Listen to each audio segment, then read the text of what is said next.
I stood amidst the polished modern expanse of our kitchen, my gaze fixed on the charred remains of what was once my passport. The acrid scent of burned plastic stung my nostrils, the last tendrils of smoke curling upward from the gleaming marble island. Its once vibrant blue cover was now a blackened, shriveled husk, its edges crumbling like ash. My wife Belle sat mere feet away, nonchalantly sipping her green smoothie. Her manicured fingers scrolled across her phone as if she hadn't just immolated my identity. She didn't even bother to glance up when she spoke, her voice laced with that smug, self-satisfied tone I'd grown to despise. "You don't need it," she drawled, a smirk playing on her lips as if it were a witty jest. "Stay home and watch the children.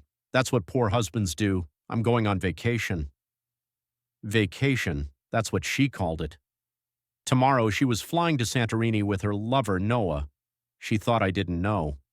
Thought I was too foolish, too consumed by my work to notice the late-night texts, the girls' trips, the way she'd started dressing up even to go to the grocery store. But I knew. I'd known for months. What she didn't know, what I hadn't yet whispered to a single soul, was that I had just closed the deal of a lifetime. My startup, that small, relentless project I'd poured 15 years into, had been sold to an international conglomerate for $2 billion, billion with a capital B, cash in my pocket, freedom in my hands, and she was utterly oblivious. I'd kept it secret, even from her, because I wanted to surprise her with a new life. Perhaps that villa in Italy we talked about years ago, back when she still looked at me as if I meant something. But now I saw the truth. She didn't deserve a surprise. She didn't deserve me. I uttered not a word as she finished her smoothie and leisurely ascended the stairs, humming a tune as if she'd just won a grand victory. I waited until the house fell silent, until the children were asleep in their beds, their quiet breathing filling the stillness. Then I moved. I grabbed a duffel bag from the closet, stuffing it with clothes, my laptop, a few essentials. I opened the safe in my study, the one she didn't know the code to, and pulled out stacks of cash, a few vital documents, and a spare key to a car I'd bought last year and never told her about. I didn't need much. I wasn't fleeing in a panic. This was calculated. This was my reclaiming of control. Before I left, I returned to the kitchen. The passport's ashes still lay there, a dark stain on the marble. I retrieved a pen and pad from a drawer, quickly scrawling a message. "You're right. I'll stay home. Have a pleasant trip." I left it beside the ashes, knowing she would see it in the morning. She would think it was surrender. She would laugh, perhaps text Noah about how pathetic I was. Let her. I locked the door behind me, slid into the car, a black SUV she'd never bothered to notice, and drove into the night. The city lights blurred past as I headed downtown, my mind raging yet calm. I wasn't the broken man she thought she'd left behind. Now I was something else, something she had never foreseen. The penthouse I moved into was a world away from our suburban mansion. Glass walls, a skyline view, a silence that felt like power. I tossed my bag, poured a glass of whiskey from the minibar, and settled onto the leather couch, gazing out at the city. My phone vibrated. Bell, no doubt, but I didn't check it. Not yet. I needed this moment, to breathe, to feel the weight of what I'd done. $2 billion, a burned passport, a wife who thought she'd outsmarted me. The children were safe with the nanny for now. I'd handle that tomorrow. Tonight was about me, about taking my life back. I leaned back, sipping the whiskey, letting the burn in my throat match the fire in my chest. She thought she'd trapped me, grounded me, made me her little domestic puppet while she danced with her lover. But she had gravely underestimated me. I wasn't staying home, I wasn't poor, and I was damn well not finished. Tomorrow she would wake up to an empty house and a rude awakening. I had left her something she couldn't ignore. Not just a note, but the first hint of the storm I was about to unleash. This wasn't an end. This was just the beginning. I woke to sunlight streaming through the floor-to-ceiling windows of my new penthouse. The city sprawled beneath me, a map of possibilities. The leather couch creaked as I sat up, my neck stiff from the awkward sleep, but my mind was sharp. I had walked out of our home last night, turned my back on Belle and her self-serving game, and now I was free. The duffel bag stood in the corner, a reminder of how little I'd needed to carry. My phone vibrated on the glass table. 10 missed calls, a dozen messages, all from her. I didn't read them yet. I knew what they would say. First confusion, then anger, then some trumped-up excuse. She had woken to an empty bed, no husband, and that note beside the ashes of my passport. Good. Let her suffer, I thought. I showered, letting the hot water wash away the last vestiges of our old life, then dressed in a crisp shirt and jeans, clothes she never would have picked for me.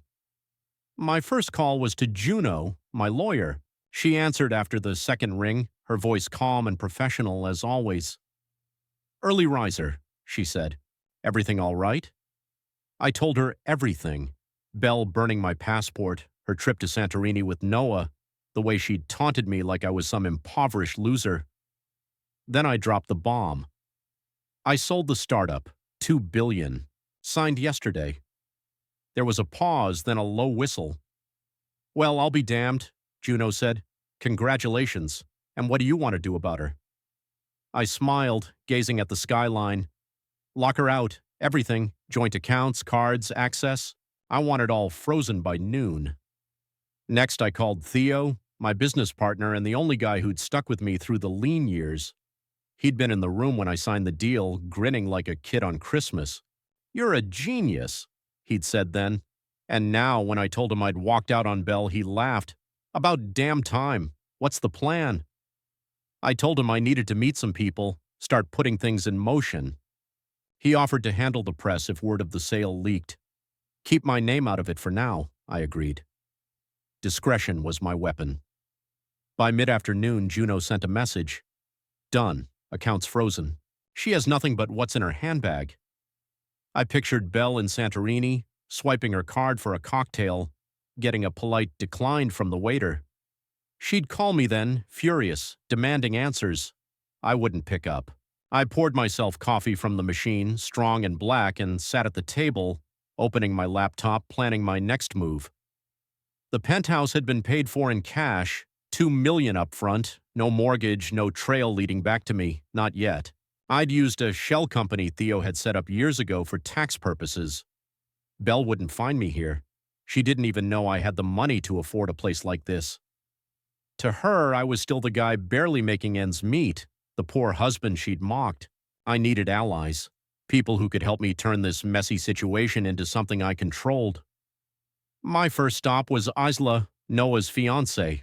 She didn't know her man was halfway to Greece with my wife, probably sipping wine and laughing about how they duped us. I found her number through a mutual friend, called, and asked for a meeting.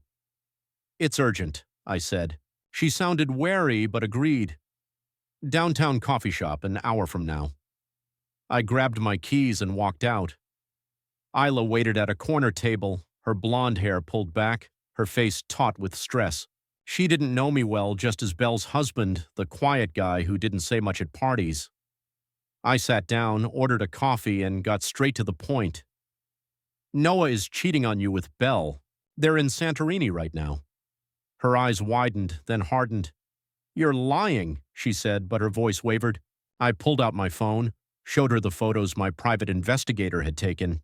Belle and Noah boarding the plane, his hand on her leg, her laughing as if she didn't care. Isla's face crumpled, but she didn't cry. She just stared, then whispered, "That bastard." I leaned forward, lowering my voice. "I'm not here to hurt you. I'm here because we can help each other. She burned my passport to keep me stuck while they ran off. But I'm not stuck. I have resources now, more than they know, and I'm going to use them." Isla looked up, her jaw set. "What do you mean?" I told her about the sale, about the money, about the power I now wielded. "They think they won, but they don't know I'm ready for war. I just need proof, something to bury them." She nodded slowly, then pulled out her phone. "I have the password to his cloud. Let me check something." We sat, sipping coffee while she scrolled through Noah's backup folder. Her fingers stilled. "Oh my God," she murmured, turning the screen to me. "Messages, dozens of them. Noah and Belle planning how they'll drain our accounts, how they'll make me look bad, how they'll live large while I pay the price." He's broke, Isla read aloud. Said he'll never recover. I scoffed. A bitter sound. He's about to find out just how wrong he is. Isla handed me the phone. Take it, use it. I want him to pay. I copied the messages, sent them to Juno with a note. Start building the case. This wasn't just revenge. This was justice. Belle thought she'd burned my life down when she torched that passport, but all she'd done was light a fuse. I thanked Isla, promised to keep her updated, and left the coffee shop with fire in my gut.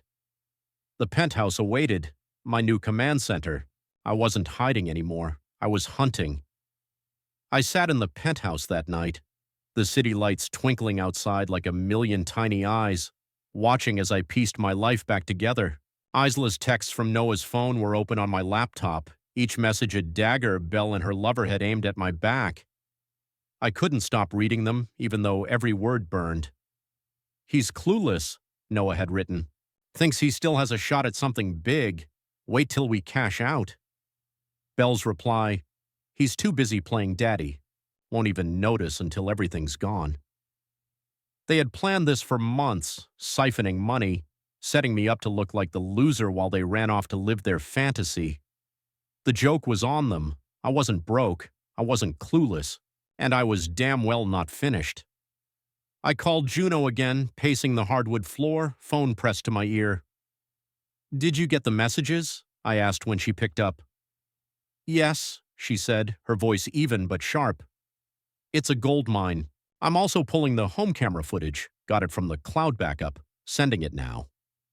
She paused, then added, You're calm for a man whose wife just burned his passport. I laughed, a harsh sound. Calm is all I have left. Send it quickly. I want this airtight.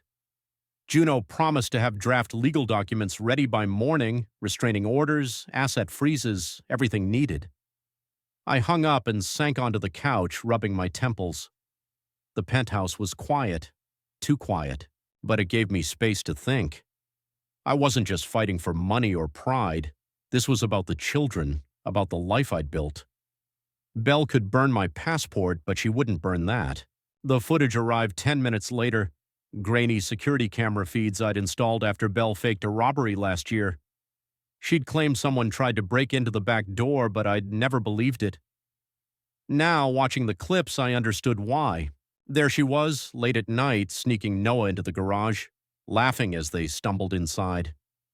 Another clip showed her rifling through my desk, likely looking for cash or bank statements. She even waved at the camera once, mocking me, thinking I'd never check. Foolish move. I saved every second of it, marked it for Juno. This wasn't just evidence. This was ammunition. My phone vibrated again. Belle. Where are you? The cards aren't working. Call me.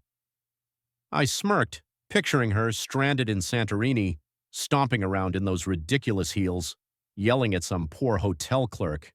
Noah was probably sweating too, now that Isla had tipped off his firm about his extended vacation. I didn't answer. Let them squirm. I had more important matters to attend to. I called Isla again, catching her just as she was leaving Noah's apartment. Found more, she said, her voice tight. Checks, plane tickets, hotel bookings, all in his name but paid for with your card. My card. The joint one she'd linked to her phone for emergencies. I gritted my teeth. Send them to me, are you all right?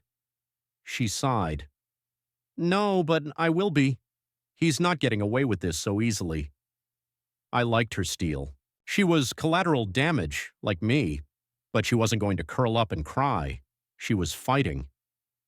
The checks arrived in my email.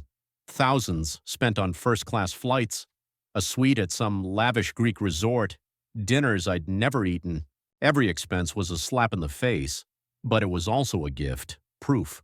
I forwarded it to Juno with a note. Add to the list of theft. The sale of my startup wasn't public yet, Theo keeping it under wraps, but the money was already in my new accounts, offshore and untouchable. Belle thought she'd drained me dry. She hadn't even scratched the surface. I leaned back, staring at the ceiling. The penthouse smelled of fresh paint and leather, a clean slate. I thought of the children, 6 and 8 years old, probably confused this morning, with me not there to make pancakes. The nanny had taken care of them, but I needed to see them soon, to explain everything without poisoning them against their mother. That would be hard. I didn't want them to hate her, even if I did. They deserved better than our mess. My thoughts drifted to Noah, the smug bastard. I pulled up his firm's website, some mediocre investment group. His bio boasted integrity and client trust. Hypocrite. Isla said she'd sent screenshots of the messages to his boss, along with a warning about his little vacation. By now, he was probably getting calls trying to explain himself. I hoped he choked on it.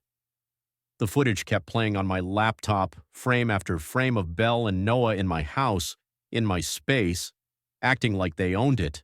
One clip showed her burning my passport, holding it over the stove with tongs, giggling as the flames caught.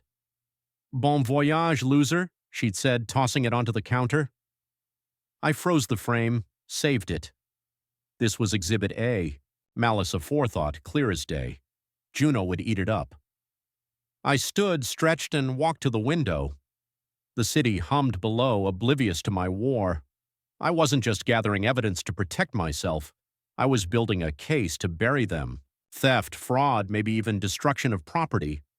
I didn't care about jail time for her. I just wanted her broke, financially and socially. Noah, too. Let them see what it meant to lose everything. Isla texted again. "He's calling me. Won't answer you."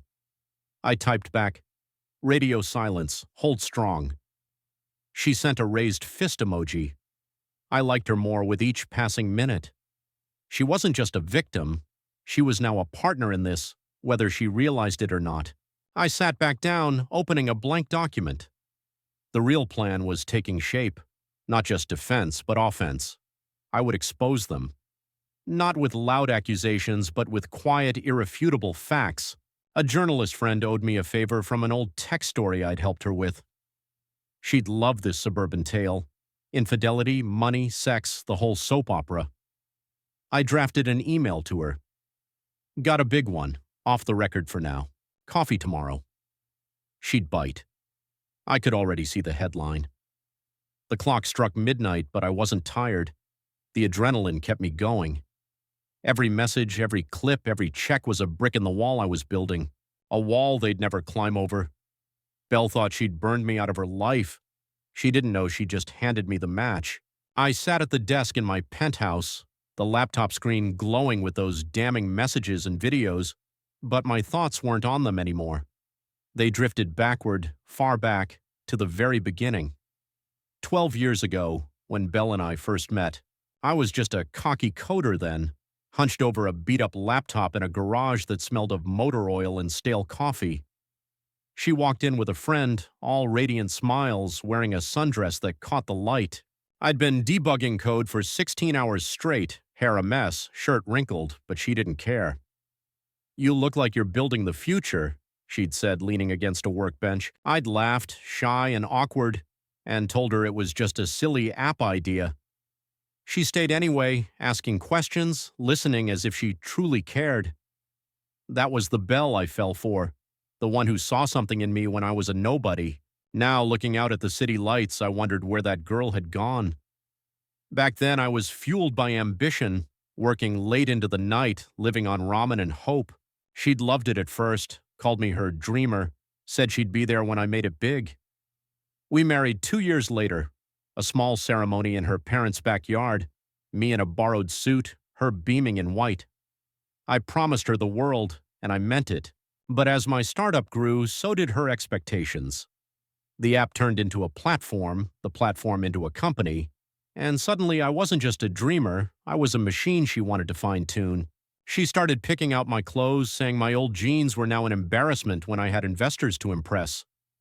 My college friends were too scruffy, she'd say, steering me towards her polished acquaintances. Even my family got the cold shoulder. She'd make excuses to miss dinners with my mom, my brother Kai, saying they didn't fit her vibe. I let it happen. That's what hurt now. I was so focused on building something real, something that would last, that I didn't see her turning me into her accessory. The late nights at the office weren't just work, they were my escape from her constant prodding, her little digs about how I wasn't fun anymore. She wanted luxury, status, and Instagrammable life, while I was still the guy who'd rather fix a bug than sip champagne at some gala. Over time, I became this polished version of myself, clean-shaven, buttoned up, quiet at her parties because she'd trained me to be. I thought it was compromise. It wasn't. It was control. The passport burning, that was her final move. Her way of saying I no longer mattered. "Stay home," she'd sneered, as if I were a house pet she could tether while she ran off with Noah. She didn't just want me out of the picture, she wanted me small, powerless, a footnote in her shiny new story. I poured a glass of water from the penthouse sink, gulping it down as the memory hit harder. 12 years, 2 children, a life I'd built brick by brick, and she lit it on fire as if it were garbage. But she didn't know the half of it. She didn't know I'd sold the company, that I'd turned that garage dream into $2 billion. To her, I was still the poor coder, the poor husband she could mock. She'd married a lie, but not the one she thought. I walked to the window, pressing my hand against the cold glass. The city hummed below, alive and indifferent. I thought of the early days, how we'd stayed up late dreaming of trips we couldn't afford, like that villa in Florence I'd once sketched on a napkin. She'd laughed, said we'd go there someday when I made it big. I had made it big, and here I was, alone in a penthouse, while she sipped wine in Santorini with the guy who thought he'd won her. The irony twisted my stomach. I'd spent years building something for us, for the children, and she'd traded it for an affair and a tan. My phone vibrated, another message from her. "This isn't funny. Where's the money?" I didn't reply. She would find out soon enough. When the cards kept declining, when Noah's promises came up empty. I wasn't the guy she'd married anymore, not the naive dreamer she could mold. I was something else now, something she had underestimated. The home camera footage, Isla's messages, the checks, they were all pieces of the puzzle. But it wasn't just about the evidence. It was about reminding myself who I was before her. I thought again of the children, how she'd dress them like little dolls for her social media, how she'd roll her eyes when I took them to the park instead of some cute brunch. She'd turned our family into her backdrop, and I'd let her. No more. I would take them back, give them a life that wasn't about likes or filters. I would show them the world. Florence, maybe, as I'd promised myself years ago. Belle could keep her Santorini. I would take what was real. I sat back down, running a hand through my hair. The penthouse felt too big, too empty, but it was mine. No trace of her here, no scent of her perfume, no demands, no sneers, just me and the truth. She burned my passport to keep me grounded, to clip my wings while she flew off. But I wasn't a fallback, as she thought. I was the main event, the guy who built an empire while she was busy posing. She'd mocked my work, my friends, my roots, thinking she'd outgrown me. Now, I would remind her. The man she burned wasn't her stepping stone. He was the whole damn mountain.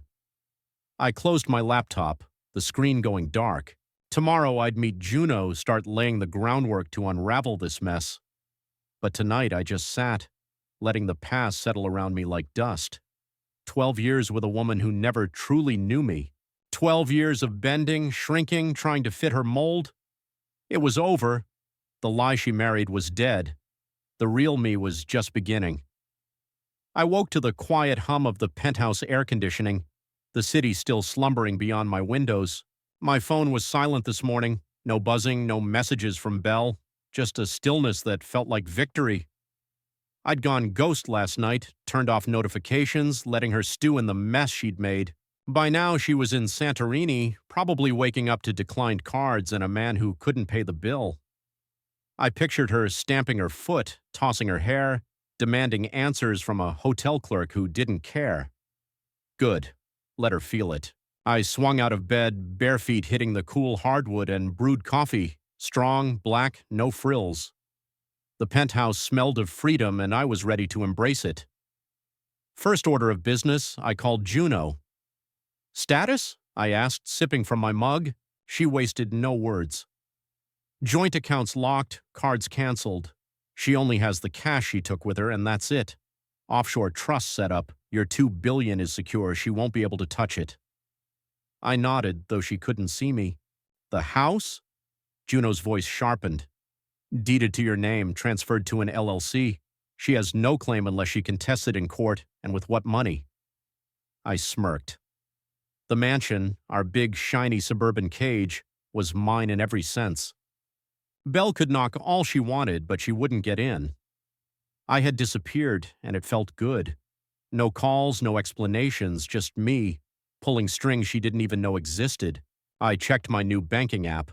Clean, separate accounts, flush with money from the sale. Theo had transferred his share too, but mine was the lion's portion, $2 billion sitting there like a loaded weapon. Belle thought she'd left me penniless, floundering.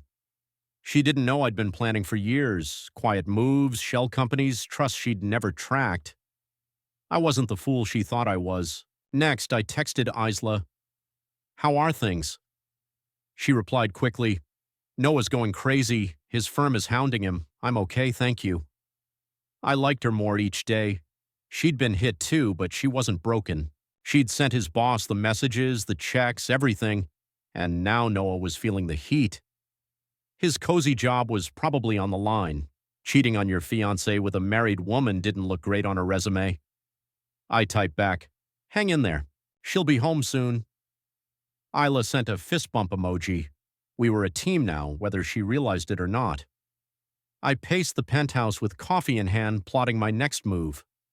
The children were with the nanny, safe, fed, probably asking where I was. I'd call later, play it casual, but today I needed to focus. Belle's world was collapsing, and I was the architect. I put on the home camera footage again, watching her burn my passport on repeat. That smirk, that laugh, it fueled me. She thought she'd grounded me, but I was already flying. My phone pinged, an email from Juno. House codes changed. She's locked out when she lands. Perfect. I pictured her pulling up in a taxi, designer bags in tow, and punching in the old code on the keypad. Nothing. She'd scream, maybe even call the police. Let her try. It belonged to the LLC now, and I had every right to protect my property. She'd be stuck outside in those silly heels looking like a fool. I needed to hit harder, though. Not just the money, not just the house. I wanted her exposed, her perfect little life unveiled for all to see. That's when I thought of Ayla. She was a journalist I'd met years ago when my startup was just a blip. I'd once tipped her off to a tech story, saved her deadline. She owed me one. I grabbed my laptop, typed her a message. "Hey, got something big. Suburban influencer, double life money, betrayal, the works. Coffee today, off the record for now." She replied minutes later, "Holy hell, yes. 2 p.m., usual spot." I smirked. Alla loved a juicy story, and this was a banquet.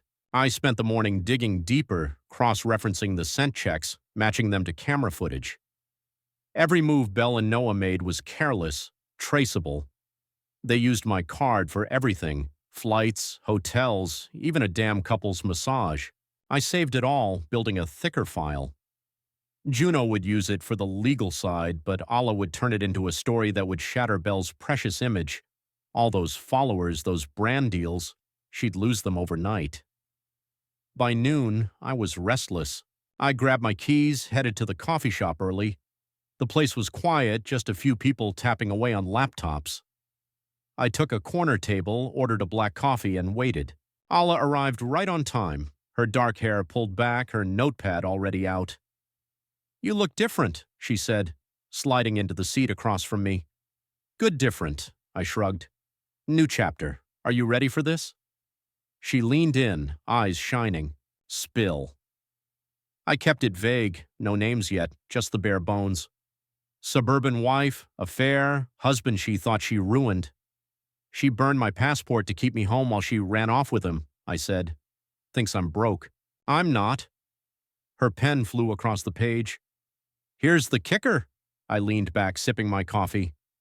"I just sold my company for $2 billion. She doesn't know." Ayla whistled. "That's a hell of a hook. What's the plan?"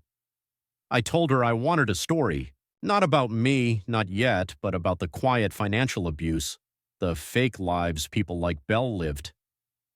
"She's the central figure," I said. Her and her lover. Let the world see.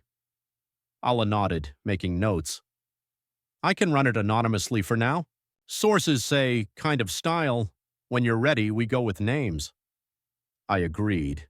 Timing was everything. Belle would be back soon. I wanted my vengeance to crash down on her when she least expected it. We worked out the details, how she'd phrase it, what I'd send her next. By the time I left, the plan was solid. Back in the penthouse, I checked my phone. Belle again. This isn't funny, answer me. I didn't reply. Ghost protocol was in full effect. Tomorrow she'd land, find the house locked, the money gone, Noah's life crumbling. I would be here, silent, untouchable, pulling the strings. She burned my passport to trap me. I burned her world to set myself free. I stood at the penthouse window, coffee in hand, watching the city awaken beneath me. 3 days had passed since Belle flew to Santorini, and today she was due home, right into the trap I'd set. My phone had been silent all morning. No texts, no calls, just the calm before the storm. Juno had confirmed everything.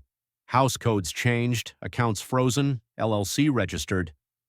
Belle was walking into a wall, and I wasn't there to soften the blow.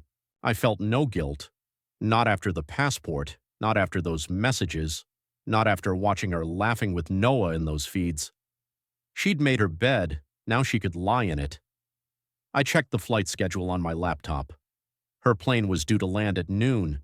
I pictured her sashaying through the airport in her designer sunglasses, expecting to return to her perfect life. Instead, she'd find a locked door and a bank account that wouldn't answer her prayers. Noah was probably with her, sweating through his excuses, his own world crumbling after Isla's machinations. I smirked, sipping my coffee.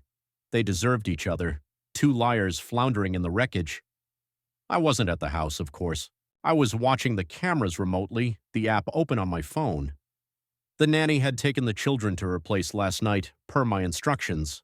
No questions asked. I'd call them later, tell them I was on a business trip.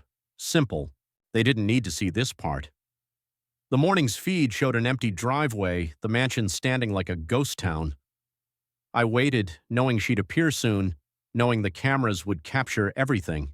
Around 1 o'clock, my phone pinged, a motion alert from the front door camera. There she was, Belle, pulling up in a taxi. Her hair was a little disheveled, her face tight with annoyance. She dragged her suitcase to the keypad, punched in the old code, nothing. She tried again, harder, then slammed her fist against the door. I turned up the volume, heard her yell, "What the hell?" She pulled out her phone, probably calling me, but I'd blocked her number last night. No point in listening to her hysterics. She paced the porch, her heels clicking, then tried the back door, locked.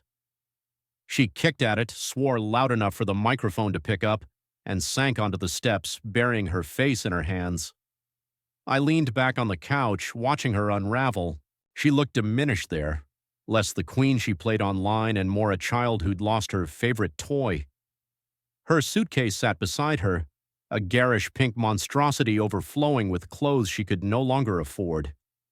I felt no remorse. She'd burned my passport, mocked me, fled with Noah, believing she'd won. This was her rude awakening, cold, brutal, and long overdue. My phone vibrated. Juno. "She's at the house," she messaged. "Might call the cops if she keeps banging. You okay with that?" I nodded to myself. Yeah, let her try. It's my property now. She's got no ground to stand on. Juno chuckled. "She's going to hate you for this." I shrugged, even though she couldn't see me. She hated me anyway. This just makes it official. While Belle fumed outside, I had work to do. Lately, I'd often thought of my mother, how she'd raised Kai and me alone after Dad left, how she'd always said I'd do something great. She'd died 5 years ago from cancer, and I'd wanted to establish a foundation in her honor ever since. Belle had refused every time, claiming it wasn't glamorous enough, that I should focus on real investments, like her influencer friends. To hell with that. Now, with the money from the sale, I could finally do it. I called Theo. "Hey, do you still have that nonprofit guy's number?" He replied, Sending it now. What's up? I told him, Mom's foundation. Educational grants, tech for kids like I used to be. He was silent for a moment, then said, She'd love that, man. I'm in, whatever you need. I spent the rest of the afternoon on the phone with the non-profit guy, a sharp professional named Marcus. We hammered out a plan, $5 million to start, scholarships, coding boot camps, all in Mom's name. It felt good, like I was building something that mattered, not just for me but for her. Belle had never understood that. Legacy over likes. By the time I hung up, the paperwork was in motion. I'd sign it tomorrow.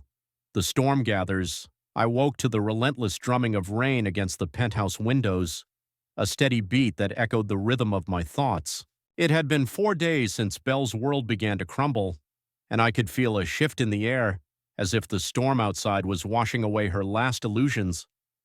I brewed coffee, the machine hissing as I checked my phone. No calls from her since I'd blocked her number, but the internet was buzzing. She'd posted late last night on her precious social media some vague, dramatic caption, "Going through something real but coming back stronger." I snorted into my coffee. Typical Belle, turning her self-inflicted mess into a tear-jerking narrative, begging for likes and sympathy. She had no idea what was coming. I scrolled through the security footage from yesterday. She'd paced the driveway, screamed into her phone, then slumped away with her suitcase. Probably holed up in a hotel, or maybe with Noah if he'd slunk back. It didn't matter. She was flailing and I was calm. Juno messaged that Belle had tried to contact a lawyer, some bargain basement firm. He's got nothing. The prenup is ironclad. I smirked. The same prenup she'd laughed at when we signed it, saying it was meaningless because I'd never amount to anything. Now it was her cage, locking her out of my billions. The rain intensified, streaking the glass as I sat at the table, my laptop open. Ara's article had dropped an hour ago. Behind the facade, when influence becomes control. And it was already spreading like wildfire. She'd kept it anonymous, as I'd requested, no names yet. Just an influencer from the suburbs who manipulated her husband's finances while living a double life with a lover. The details were murky but sharp enough to make people whisper, to make Belle's followers eye her latest post and wonder. I scrolled through X, watching the chatter. "Sounds like someone I know," one user wrote. "These fake perfect wives are the worst," another chimed in. I didn't respond, and I didn't need to. The seed was planted. My phone vibrated. "This is hitting hard. Comments are insane. You good?" I typed back, "Imperfect. Let it burn." She sent a fire emoji. I leaned back, sipping my coffee, feeling the warmth spread. Belle's entire game was her image. Those meticulously curated photos, those saccharine captions, those brand deals that paid for her highlights and handbags. Now it was all crumbling, and she didn't even know why. Her followers weren't buying the pity play. Too many had seen the article. Too many were connecting the dots. I imagined her there, likely refreshing her phone, watching the likes slow to a crawl. She'd call it a glitch, blame the algorithm, but the truth was colder. People sensed the lie. Her friends, those superficial influencers she'd collected, were already backing away. I saw it on her account. Fewer comments from the usual crew, no hard eyes from the yoga mom clique. The brands would be next. They'd quietly drop her. No letters, just a slow fading. She'd built her castle on sand and the tide was coming in. An email arrived. Anonymous, no name, just a burner address. "She mocked you," it read. "Called you her little money tree. Said you'd never leave because you had no backbone. Glad you proved her wrong." I stared at it, jaw tight. One of her hangers-on, maybe, or someone she'd complained to over a glass of wine. It didn't matter who. It confirmed what I'd suspected. She never respected me. Just used me as her personal piggy bank. I saved it, forwarded it to Juno, another brick in the wall. The rain continued to pour, a gray curtain over the city. I stood, stretched, and walked to the window. Belle was in damage control mode, but she had no tools left. No money, no home, no husband to lean on. Noah was useless too. Aslaw had torched his career, and he'd be lucky if he could hold down a job flipping burgers. I pictured them, holed up somewhere, arguing whose fault it was, their grand plan in ruins. She'd burned my passport to keep me trapped, but all she'd done was light her own fuse. I checked the cameras again. Nothing new. Just an empty house, puddles of rain on the driveway. She wasn't back yet, probably licking her wounds somewhere. I didn't care. My focus was shifting. Less on her, more on me. The foundation documents were ready. I'd sign them tomorrow with Marcus. $5 million to begin a real legacy, not some filtered photo shoot. Mom would have loved it. Belle never did. She'd called it a waste, said I should buy a yacht instead. Funny how she chased the tinsel while I built the substance. My phone pinged again, a message from Theo. Article's a hit. You sure you don't want your name on there? Hero vibes. I laughed, typed back, not yet, let it burn first. He sent a thumbs up. Theo understood. He'd seen Belle's venomous remarks over the years, watched her try to diminish me. Now he was rooting for me and it felt good to have him in my corner. I settled back, opening her social media. The post was still there, but the comments were turning. What's real then? Spill the whole truth, one said. So that's why your feed's been so quiet, another jabbed. I didn't smile. Too much anger for that, but I felt the shift. She thrived on control, on everyone believing her act. Now the mask was slipping and she couldn't glue it back on. The anonymous email stuck in my head. Little money tree. That's all she saw me as. Something to shake for cash, then discard when the leaves withered. She didn't know I'd rooted deeper than she could reach, that I'd grown that tree into a forest. $2 billion, a new life, a chance to be myself again. She'd mocked my work ethic, my quiet nights spent coding while she was out partying.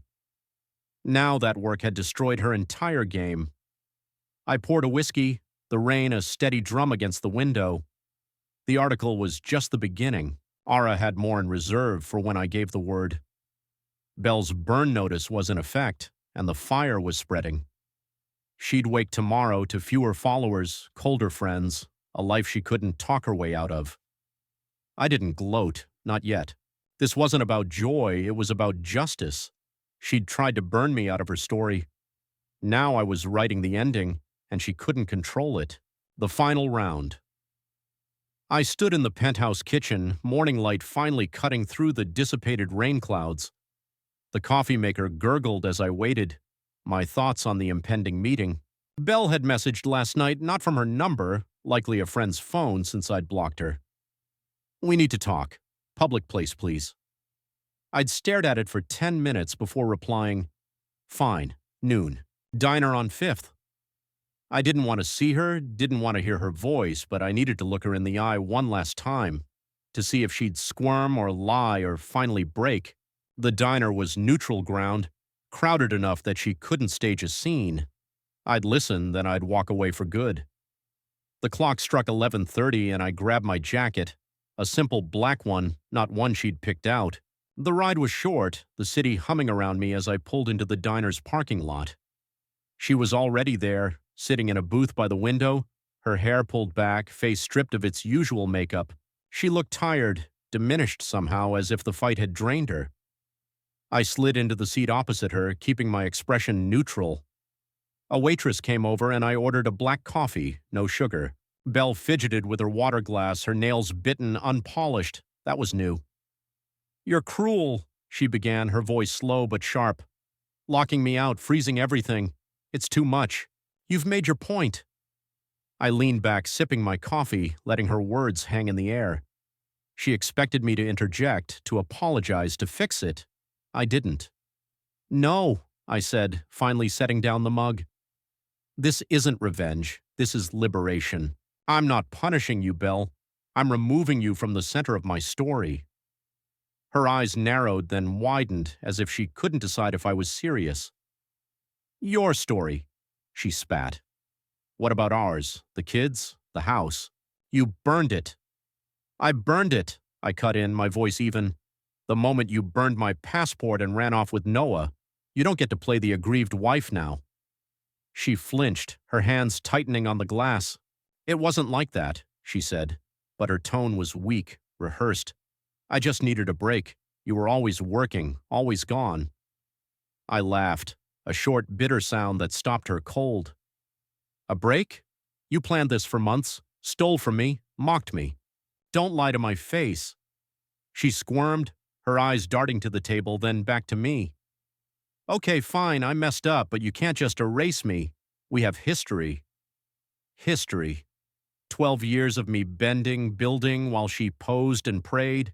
I leaned forward, lowering my voice. History is why I'm here. I gave you everything, my time, my money, my life. You threw it away. Now you have no moves left.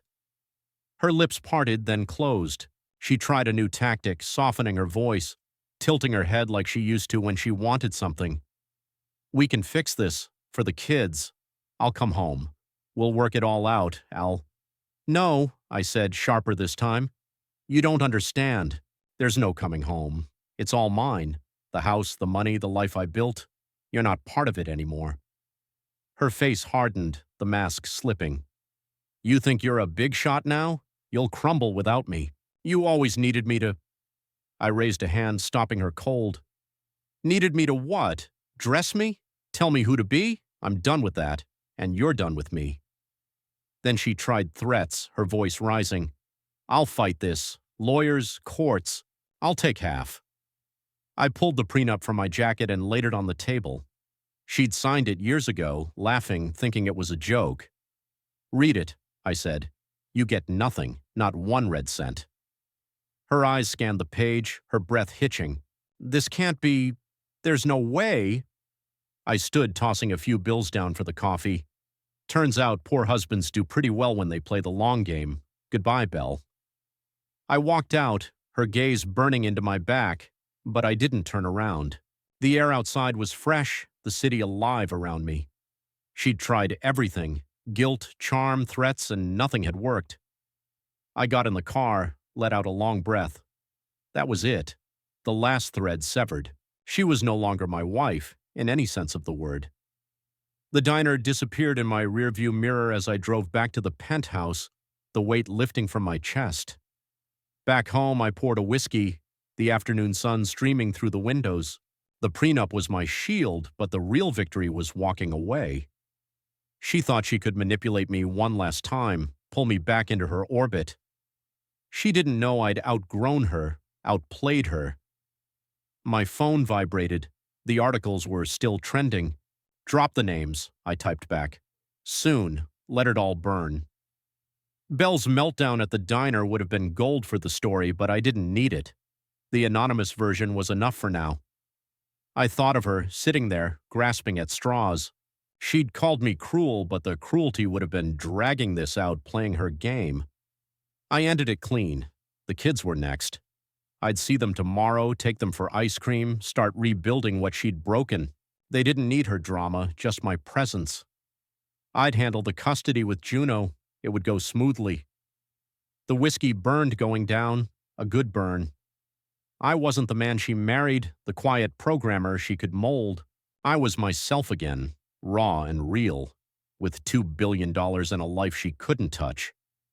Today she'd unmasked herself, shown the desperation beneath the polished exterior. I'd unmasked her too, stripped away the power she held over me. Game over. I won, and I wasn't looking back. The rebirth. I woke to sunlight flooding the penthouse floor, the city stretching out beyond the glass like a promise I could finally fulfill.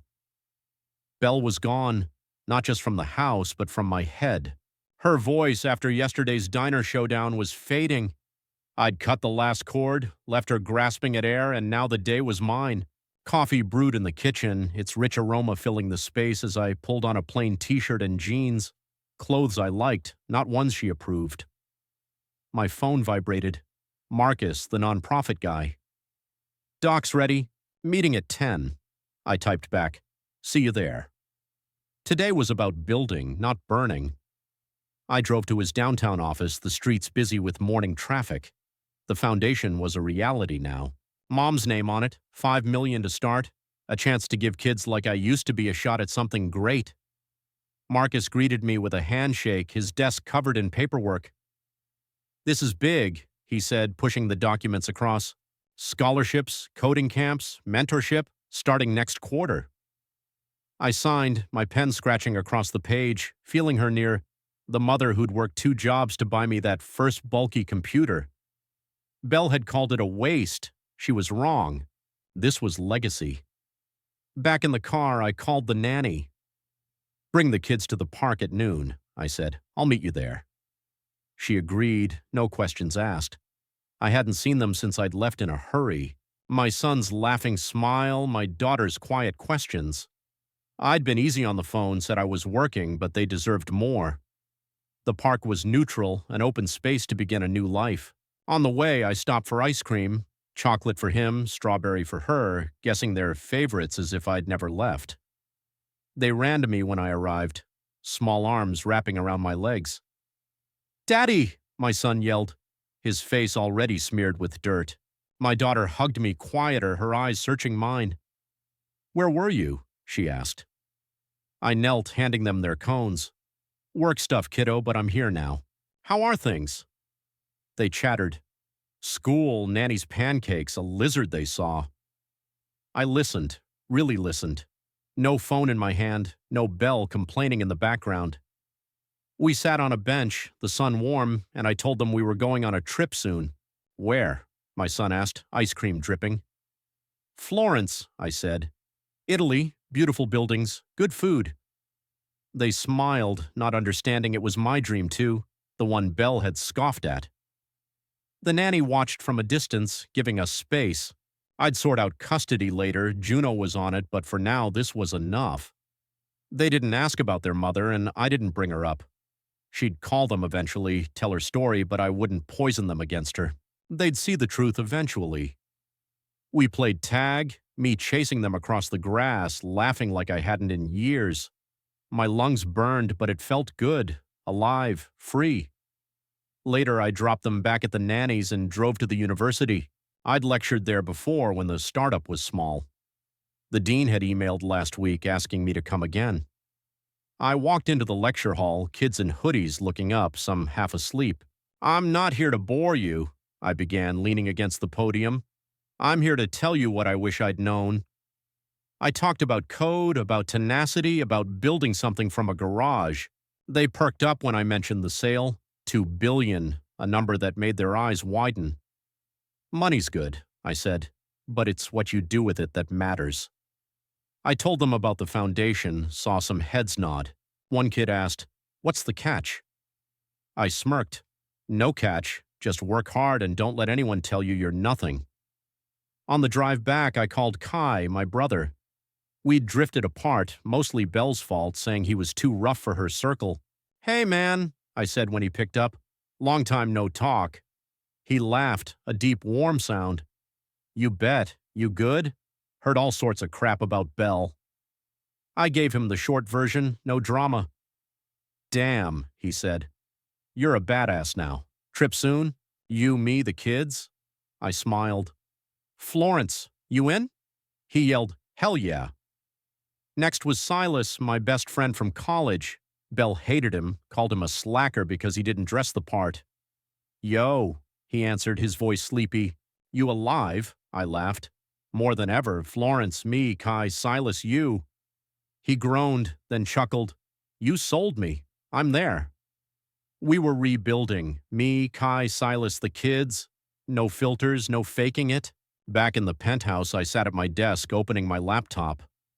The platform I'd been coding in secret, a personal one, needed work. I'd named it Vero, Truth, Authenticity, a space for real voices, not staged perfection. Belle's world was likes and lies. This was the opposite. I typed lines of code, the text flowing, the old programmer in me reawakening. Hours passed, the sun setting, and I leaned back, satisfied. It wasn't finished, but it was alive. I poured a whiskey, stepped onto the balcony. Florence waited. My trip on my terms, no approvals needed. The kids' laughter echoed in my head, Kai's voice, Silas's smile. The foundation was thriving, the lecture was a success, Vero was breathing. Belle was out there somewhere, floundering, but she didn't own me anymore. I'd changed, The money, sure, but more than that. The freedom, the purpose, me again. Not her version. The city glowed below, a canvas I could now paint on. 2 billion doors wide open. But that family, that work, that truth was the key. I sipped the whiskey, the cool breeze on my face. Legacy mode wasn't about winning over her. It was about building beyond her. And I was just getting started. A new dawn. I stood on stage in Lisbon, the tech conference buzzing around me, a sea of faces looking up. The lights were hot, the microphone heavy in my hand, but I felt steady, more grounded than I had in years. It had been 1 year since Belle burned my passport, 1 year since I'd walked away and turned her world upside down. Now, here I was, presenting Vero, my platform, my truth, to a room full of coders, investors, and dreamers. The screen behind me glowed with the logo, simple, bold, real. Authenticity, I said, my voice resonating over the hum. Accountability, truth. That's what this is about. The crowd leaned in, phones raised, recording. I wasn't nervous. This was me, raw and ready. I'd spent months coding Vero, nights on the penthouse balcony with my laptop, the city lights my only company. It wasn't just an app. It was a middle finger to the performative lies Belle thrived on, a space where people could build without pretense. I walked them through it. Open source, encrypted chats, no algorithms pushing falsehoods. We have enough filters, I said. This takes them off. They applauded, a ripple at first, then a wave. I saw Kai in the front row grinning, Silas next to him giving a thumbs up. The kids were with the nanny back home, but I'd bring them here someday, show them what their dad could do. After the demo, I stepped off the stage, a Q&A session looming. Reporters swarmed me, microphones shoved in my face. "The 2 billion from your startup, is that true?" one asked. I nodded. "Yes, sold it last year." Another interjected. "Rumors say your wife betrayed you. Is that why you built this?" I paused, the question hanging in the air. Belle's shadow still followed me, even here. I smiled, keeping it light. She gave me clarity. That's worth more than anything she took. They scribbled notes, nodded, moved on. I didn't name her. Not yet. The article had done its job, and Belle's name was mud online anyway. I didn't need to finish her off. The crowd thinned, and I grabbed a water, my throat dry from talking. Kai clapped me on the back. "You killed it, man. Mom would be proud." I chuckled. "Yeah, she would." Silas chimed in. "Drinks later? Your treat, billionaire." I laughed, the sound light. Florence had been amazing. Me, Kai, Silas, the kids eating gelato by the Arno. No schedules, no filters. Now Lisbon was ours, a victory lap I'd earned. A woman approached. Dark hair, sharp eyes, not a reporter, something else. "Great talk," she said, her voice warm but direct. "I'm Noah, artist, entrepreneur. Vero has potential, real potential." I liked her immediately. No empty words, no games. "Thanks," I said. "What's your interest?" She smiled, a glint in her eyes. "Building something too. Smaller scale, but the same idea. Truth over trash." We talked about her project, about mine, about the mess of the modern tech world. She didn't ask about money, didn't fish for status, just straight ideas. "Rebuilding is hard," I said, testing her. She nodded. "I know." I smirked. "Me too." We exchanged numbers. Nothing forced, just a thread to pull later. She left, and I watched her go, feeling something shift. Not love, not yet, just possibility. Belle was a flash, a control. Noah seemed like fire and grit. I didn't need a partner, but I wasn't closed off either. The right side of the story wasn't about being alone, it was about being real. Back at the hotel, I sat on the balcony, Lisbon's lights spread out below. The conference was buzzing online, Vero trending, my name attached to it. Visionary, they called me. The King's Return. I didn't care about the labels, about the sale, about the money. That was fuel, not the fire. The fire was this: the foundation thriving, kids in coding camps because of mom's name, my own children laughing again, asking about Italy. Kai and Silas back in my life, Vero breathing, growing. Belle, she was a footnote now. The divorce finalized, her accounts empty, her followers gone. She'd tried to claw her way back, posted something a few months ago, but she got torn to shreds. I didn't check anymore. I remembered that night, the passport in ashes, her smirk, my quiet departure. She thought she'd won, thought I'd remain her nothing. But I'd burned brighter, burned down the lies she'd built around me, the cage she'd locked me in. 2 billion doors wide open. But walking away from it all saved me. I'd rebuilt not for revenge, but for myself. The kids had a father again, not some piece of property. I had brothers, Kai, Silas, not her fake friends. And now, maybe Noah, a spark, not a script. I didn't need to prove anything to Belle anymore. She'd lost the game she started. I was on the right side of it. Not the money or the fame, but of myself. The man I always was beneath her noise, the one she never saw. I went inside, the balcony door clicking shut. Tomorrow I'd fly home. The kids, Kai, Silas, the life I'd built. Some fires don't kill you. They start you. And I was burning bright. Ladies and gentlemen, since you've listened to the end of this story, please subscribe to the channel and write in the comments which state you're watching from. Let's see what percentage of elite viewers make it to the end. And please kindly turn your attention to the screen after this message. There you'll find a full playlist of thrilling stories, a subscribe button for the channel, and our most captivating story. Click, enjoy, and thank you.